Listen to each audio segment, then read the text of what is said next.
As planting begins to get underway throughout the Cornhusker State, one other item that's probably weighing on the minds of producers as well is irrigation. That'll be paramount to success for many areas where drought has been consistent for an extended period. Market Journal's Bill Dodd recently caught up with extension educator and irrigated cropping systems specialist Steve Melvin to discuss getting your irrigation systems ready to roll. As producers get set to hit the fields and get this year's crop in the ground, another pivotal piece of the puzzle should be addressed as we kick off the latest growing season. Irrigation systems will be paramount to success in many cases, and the time is now to make sure that you're doing everything you can to make sure that your irrigation system is up to par. Yeah, I think it's always important to start off first just by going through the operator's manual for the irrigation equipment and follow their checklist. Beyond that, with a subsurface drip system, it's always good to put some water in the system and a fairly good amount. And then if the leaks will come to the surface here when there's not any crop growing in the field, and then you can drive that field and flag those areas that are wet so you can go out and fix the leaks. There's, if you're lucky, there isn't any, but typically there's always some on a drip system every year. And so it's just a good idea to do that every year.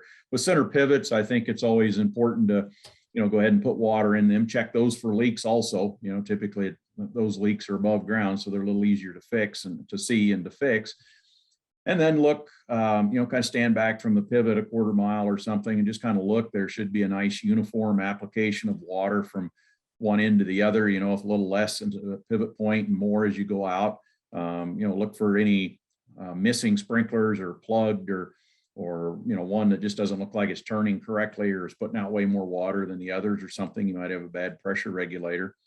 So, there's several things that you should do. Another thing that you can do is this time of year when there's a little bit of bare soil showing, even with no-till farming, just set the pivot to move at full speed with applying water, and then just kind of walk along and see the wetting front on the center pivot, as it's putting some water out. It should be really uniform.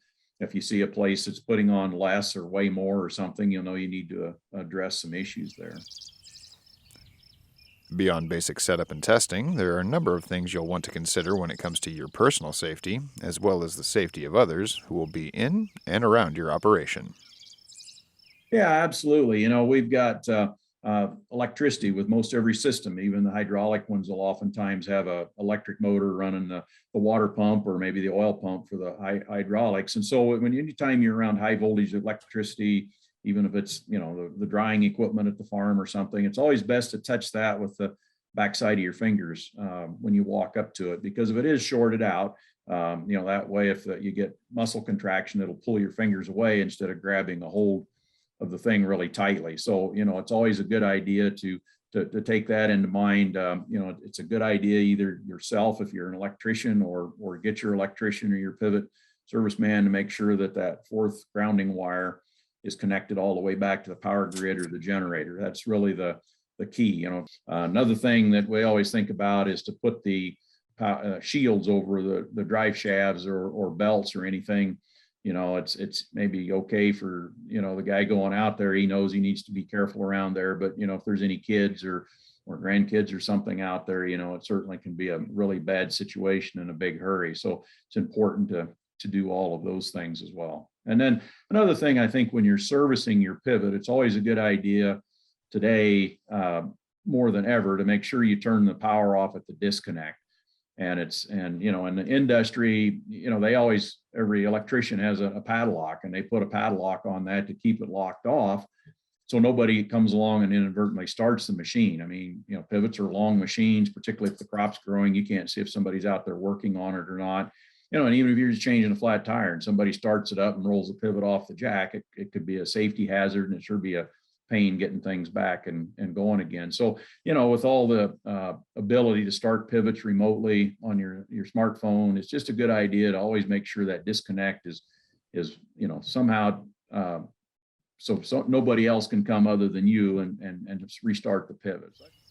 As the season rolls through the hot summer months, you may notice some areas of your field are in need of more water than others. In cases like this, you'll need to be observant of those areas and make your irrigation management decisions on a case-by-case basis.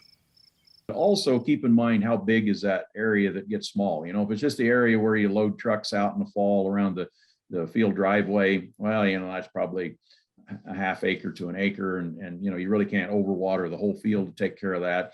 Same thing if you've got a sandy area or something else, maybe a steep hillside that shows a little drought stress just because big rains run off of it, and it's just a couple 3 acres. You really can't overwater the rest of the field to make up for it.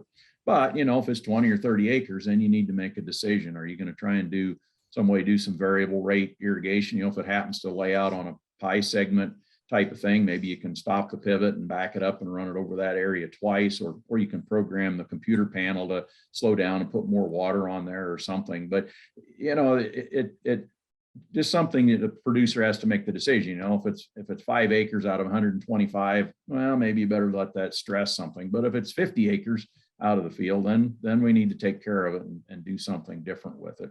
And this year, if the pattern continues like we've had for quite a while, and we don't get much rain, that's when those places all show up. Rain tends to be kind of an equalizer in a lot of those situations. So we need to be careful of those, but also be thoughtful about it, and not necessarily overwater all the field just to take care of a couple acres. With the recent drought many have faced over the last couple of seasons, making sure your irrigation system is ready to roll early this season will definitely save you some headaches once the heat is here. Reporting for Market Journal, I'm Bill Dodd.